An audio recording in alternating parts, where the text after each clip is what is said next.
on va parler du coup pourquoi l'IoT c'est pas un buzzword, enfin pourquoi je pense, c'est mon avis en fait, qui sont dans ces slides, dû à évidemment des choses qui sont réelles et que je vois, mais ça en reste tout simplement mon avis. Donc pourquoi l'IoT c'est pas un buzzword? Alors déjà, un peu d'histoire, bon, je vous apprends rien je pense, mais est-ce que, enfin l'UX on en parle depuis longtemps, et à une époque on pouvait entendre, enfin en 2014, on ne sait pas si loin que ça, dans certains départements marketing ou IT, ah, l'UX c'est encore un buzzword, encore un truc qui sert à rien, bon, on fera rien avec, ça sert à rien, naze, nul. Moi, ça me rappelle une époque, en 2007, qui est un peu plus vieille, où on disait ça du mobile en fait. Où les marques, quand ça vous fait rire, mais c'est drôle, c'est vraiment ça. Quand les marques, on allait voir les marques pour leur dire ouais, c'est bien, on va faire une application mobile. Elles disaient non, l'écran c'est trop petit, les gens achèteront jamais là-dessus, les gens consommeront jamais quelque chose là-dessus. Et aujourd'hui, c'est le premier point de vente mondial, le mobile, le smartphone. Et c'est là où on voit et on regarde tout, tous les jours. C'est juste l'objet où personne ne peut se passer. Donc c'est assez dingue de voir le cheminement. Premier point de vente en ligne. Hein. Comment? Premier point de vente en ligne. Oui, oui, pardon. Oui. 80, pardon. Merci Pierre.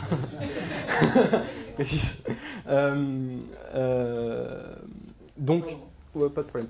Donc, on le sait aujourd'hui, on le savait pas il y a 2 ans, mais l'UX c'est pas un buzzword, et le mobile, on le sait depuis un peu plus longtemps, mais c'est pas un buzzword non plus, ce sont des vraies industries où des milliers de gens travaillent, vous en faites probablement partie, c'est vraiment des 2 notions qui sont hyper importantes dans notre vie quotidienne et qui maintenant touchent tout le monde d'ailleurs. Et d'ailleurs, petit mot sur l'UX, mais moi je trouve ça dingue que les gens ne pensaient pas à l'expérience utilisateur des utilisateurs finaux avant il y a quelques années. Voilà. C'est-à-dire qu'à un moment, les marques créent des applications et disaient on va juste faire du marketing, mais on ne se soucie pas de comment on touche les personnes qui vont utiliser mon application. Du coup, on en vient au sujet, est-ce que la IoT c'est un buzzword? Donc comme on est humain et on a du mal en général à apprendre de nos erreurs en tant qu'humain, surtout en France, en 2017 on entend parfois, alors c'est bien, c'est de moins en moins le cas je trouve, mais l'IoT, bon, ça fait longtemps qu'on en parle, moi je vois des chiffres passer, donnés par tout le monde, Forrester, Forbes, mais bon les 20 milliards d'objets, moi je les vois pas, je les attends, je sais pas où ils sont. Et c'est au final une bonne question, parce que quand on voit ça, et c'est une vraie use case, hein, c'est pris sur Google, vous pouvez la retrouver, donc c'est du papier toilette connecté, on va dire ça comme ça. On pourrait se poser la question de dire est-ce que l'IoT, est-ce qu'il y a une réelle use case derrière, est-ce que ça peut servir aux gens, aux marques, est-ce que vraiment ça va changer ma vie dans quelques années, comme l'a été par exemple le mobile.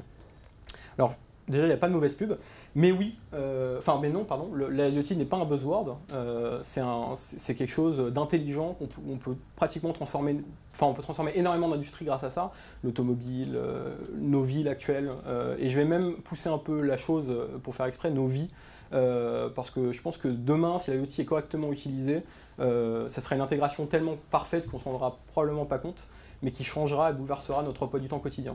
Voilà, j'en suis à peu près convaincu. Donc, mais par contre, il faut le faire intelligemment. C'est un peu le débat et le sujet de ce soir avec l'expérience utilisateur d'ailleurs.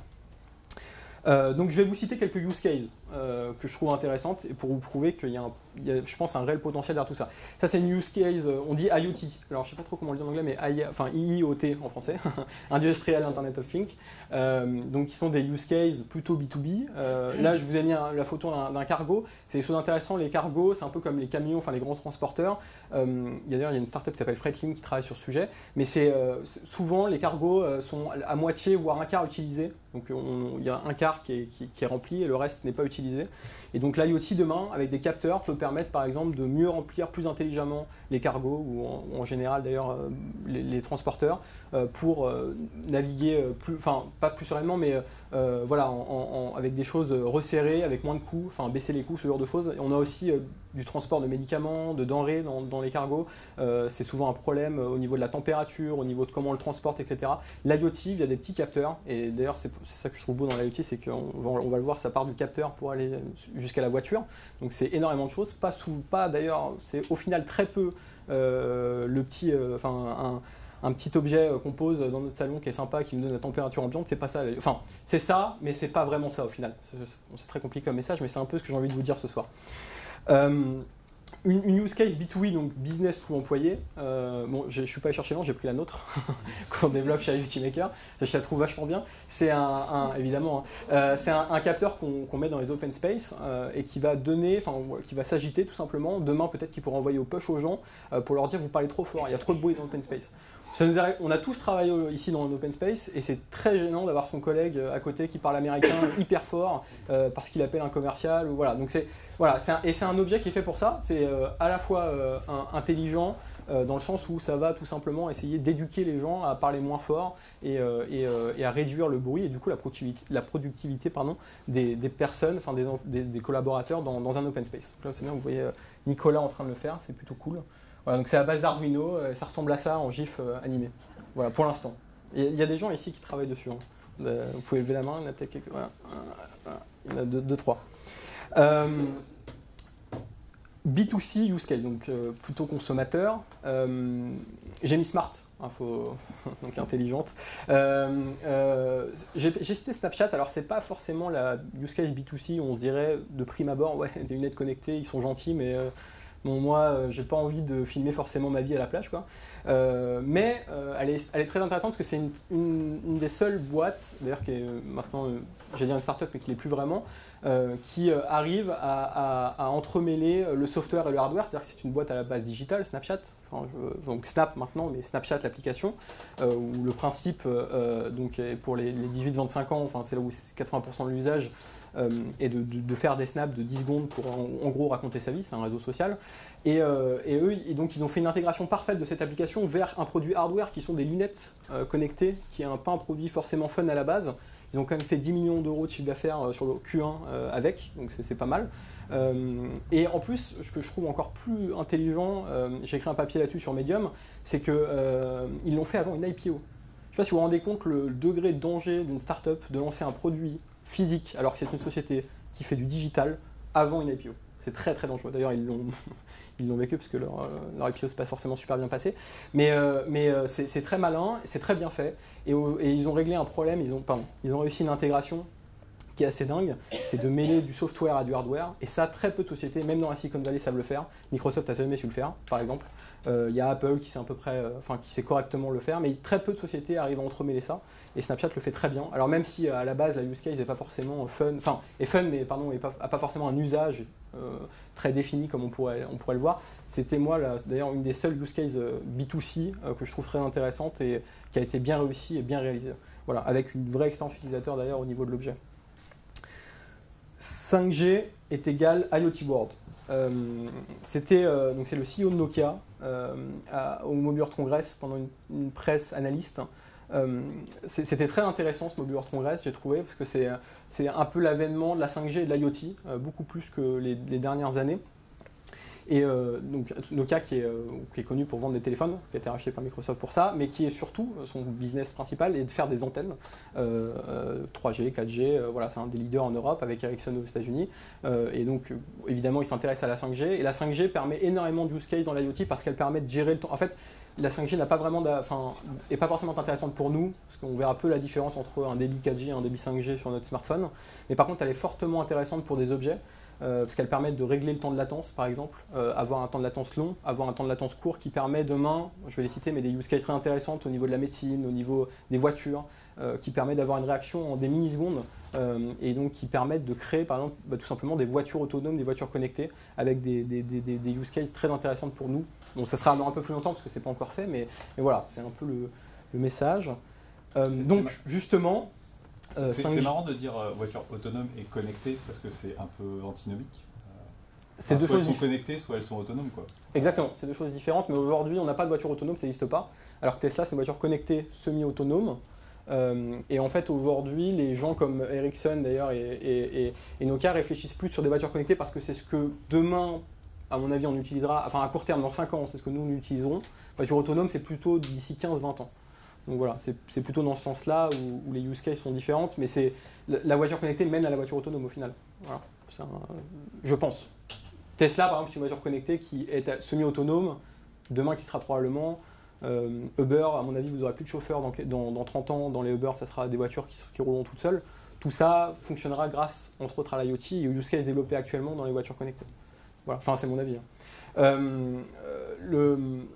Donc la santé, avec la 5G, l'IoT, la santé, c'est pas accessible partout déjà. On est en chance en France, on s'en rend pas forcément compte, parce qu'on a des hôpitaux bien desservis, avec, voilà, enfin, on est, je dirais, au chaud, entre guillemets, mais la médecine n'est vraiment pas accessible partout dans le monde. La 5G et l'IoT permettent de faire une opération de France. Un chirurgien français peut opérer quelqu'un, j'en sais rien, au Canada, qui est en situation d'urgence, avec tout simplement un bloc qu'on lui met sur lui, et avec le temps de latence que permet la 5G qui est très faible, on peut opérer des gens à cœur ouvert. Voilà. Aujourd'hui, c'est une des use cases que présente par exemple Ericsson au Mobile World Congress, c'est pouvoir opérer des gens demain à cœur ouvert n'importe où dans le monde. Voilà, ça c'est assez dingue. Connected car, j'ai précisé connecté parce qu'il n'y a pas encore de voiture autonome. Il y en avait énormément. Alors celle-là elle est autonome pour le coup, c'est paradoxal. Mais ça sert à rien parce qu'on n'aura jamais ça nous demain, enfin c'est parce qu'on conduira.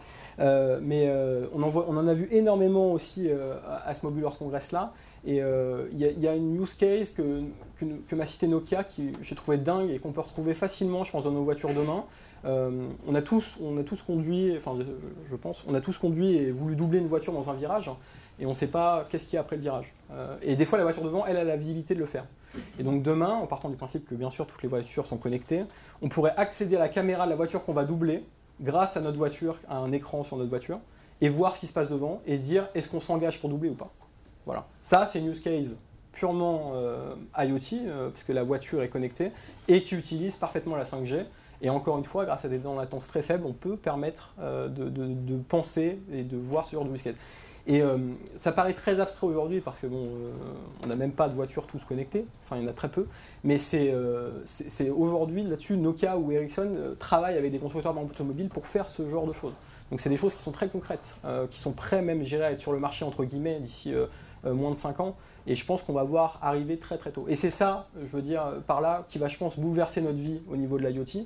C'est pas le capteur de température qu'on met au bord de notre fenêtre. Ça, je pense que c'est cool, mais c'est pas ça. C'est vraiment la transformation de nos objets quotidiens qu'on utilise tous vers quelque chose d'interconnecté et d'intelligent. Voilà. Donc, bon, j'espère que vous l'avez compris, mais l'IoT, c'est the next big thing pour moi. Ça va révolutionner énormément de secteurs d'activité. Et c'est là où l'UX est très important, l'expérience utilisateur est très importante parce que comme ça va révolutionner beaucoup de choses, à mon avis, et probablement aussi un peu notre vie quotidienne, il faut bien penser, et ça c'est un enjeu qu'on a chez IoT Maker et qui est un challenge même, je dirais, tous les jours, c'est de bien penser au final à l'utilisateur final, ce qu'il veut faire, quel est son usage, bien penser à ça quand on crée un objet. Et d'ailleurs, je vais aller plus loin, quand on fabrique l'objet, donc la partie produit, hardware, mais quand aussi on fait le soft, je l'ai un peu dit avec Snapchat, mais une expérience, lui, le client, il ne voit pas la différence entre l'expérience d'un produit physique et l'expérience d'un produit digital. Ce qu'il veut, c'est avoir la même expérience sur les deux plateformes. Et donc il faut bien penser à ça parce que c'est très important et l'intégration est très dure à faire. Beaucoup de marques n'y arrivent pas. Donc c'est un vrai challenge qu'il faut accepter et garder à l'esprit en développant cette industrie qui est l'IoT. Donc pour conclure, l'IoT c'est pas un buzzword. Est-ce que j'ai convaincu des gens ou pas? Vous pouvez lever la main. Oui, c'est déjà convaincu, bon, c'est bien. Et la 5G et l'IoT, c'est le love et le futur. C'est pas tout de suite, c'est pas dans 6 mois, c'est probablement d'ici un peu moins de 5 ans, mais ça va changer énormément de choses. Et donc je dirais, je ne sais pas exactement le public qu'on a ici, mais je dirais qu'il faut gagner du temps si vous êtes une marque. Et le mieux que vous pouvez faire, c'est venir nous voir pour qu'on puisse vous aider à comprendre ça et à l'assimiler et essayer d'en créer quelque chose. Voilà, merci beaucoup.